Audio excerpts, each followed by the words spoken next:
All right, so here today I wanted to talk about the upcoming game we have been waiting for, 7DS Origin. We actually finally have some information from a trailer that released recently, and it looks like it's recent press releases and things associated. The devs, or Marvel, is basically confirming they're releasing it like where they're meaning they're releasing it, right? You've seen how many times the game has been delayed. The game was like, 2024, we're coming out. No, we're not. 2025, yeah, let's see. Now, it looks like they're now finally getting to a point where, yeah, we're ready to release it. This is where we're aiming for, and it looks like this process is going to go through hopefully smoothly, up and coming, and we'll see exactly how things are operating. But as always, if you are new to the channel, like and subscribe. It does help out a ton. Truly appreciate the support and everything. Let's hop into it. Let's talk about 7DS Origin and the big things we now know about it and some new information we did pick up. So first up, this is the recent trailer we got. This is why we're getting some new information, because again, they were at G-Star.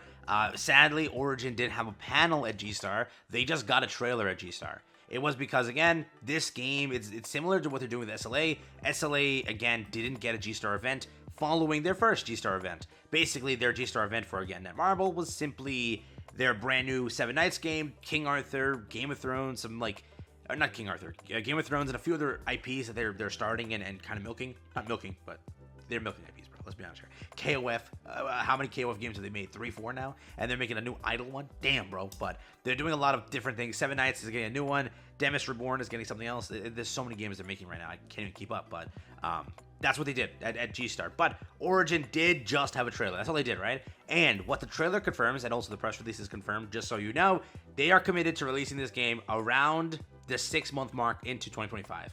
Around June, July of 2025, you can expect to see the release of Origin. Whether it be early access, whether it be the official launch, I can't confirm. You could see early access kick up around the 4th, 5th month of, again, 2024. They do it that way, right? Again, before June, July, and then June, July is the official release. You could see that. Keep that in mind, okay? They have done early access for every single game they've released, minus 7DS Idol and anything small like that. King Arthur, a brand new game they just launched globally. They went and made sure early access was there. 3-week early access about. SLA, maybe more, one or 2 months actually.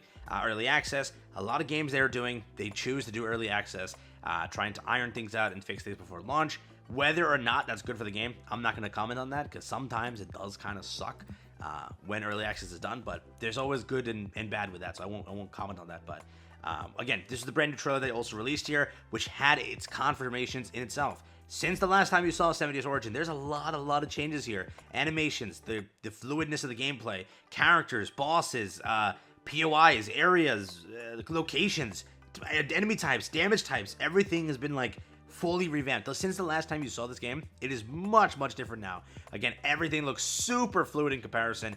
It does not feel like the same game, and that's why this is good news here. But there was some problems with this trailer here that caused a lot of drama, if you were to say, and a lot of lost hype in the game, which we'll talk about in a second here. But that was also confirmed in a press release as well, where again, they do plan for something you hate in Grand Cross, and something that SLA, which is Soul Leveling Arise, is hated for as well. So I can't believe that they're choosing to do it again, especially in an area where they both kind of neutered Grand Cross's sales, and they also are neutering the sales of Soul Leveling Arise.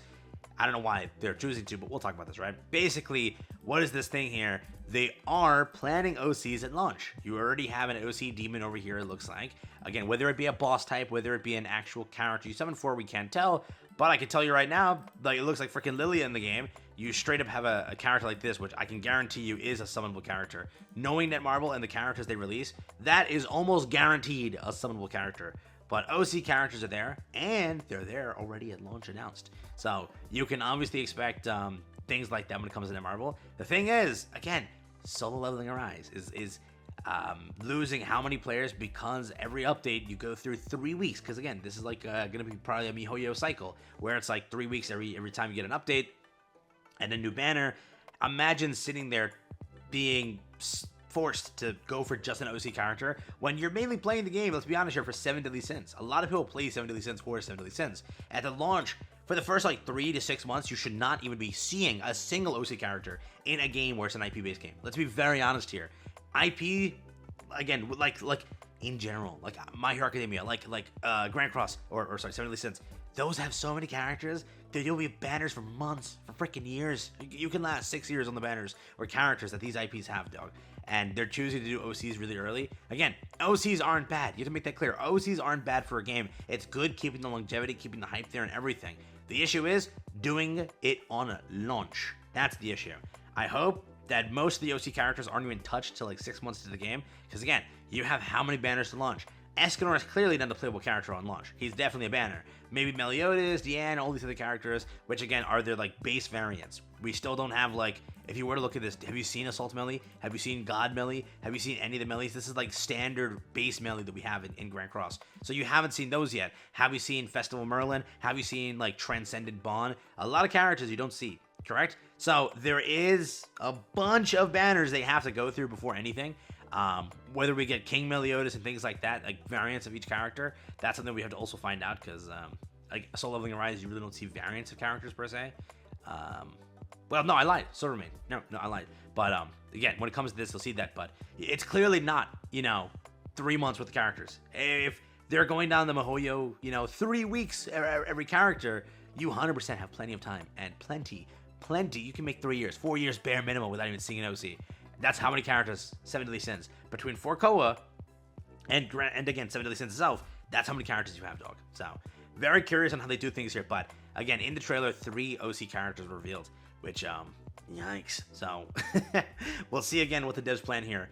And I just hope they don't go down the solo leveling route. Because, again, if you look at Solo Leveling Rise, it's definitely been neutered from what it once was. The game was so much bigger and so much better at launch. But, like, literally after the first banner, they went like 3 banners in a row with just OC characters. I get it for Soul Leveling Arise, especially when it comes to that. There's a lot of there's a lack of characters when it comes to the IP, but 3 banners right after launch of just OC is insanity. Okay, so with 7 Deadly Sins, I hope they don't do that, but we shall see. We shall see. They love their OCs. So as of right now, though, again, what are the new confirmations here today? OCs are coming.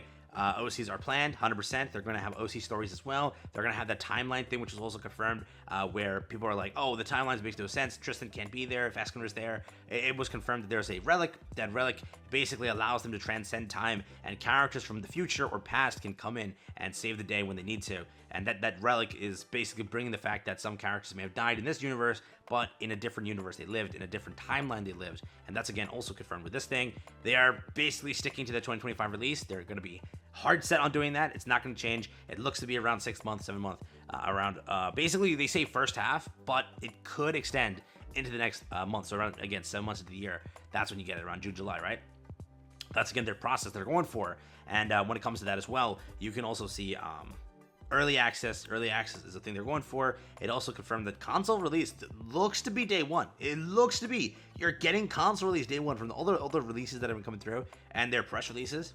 They seem to be planning day one console, which is insanity in itself. But PC client, everything associated, mobile, everything. I'm excited, and I hope the game does good here. But various, things could screw it up. So let's see. As always, take care, have fun. That's what I got for you here today. Again, new information we have over here for 7DS Origin and things associated.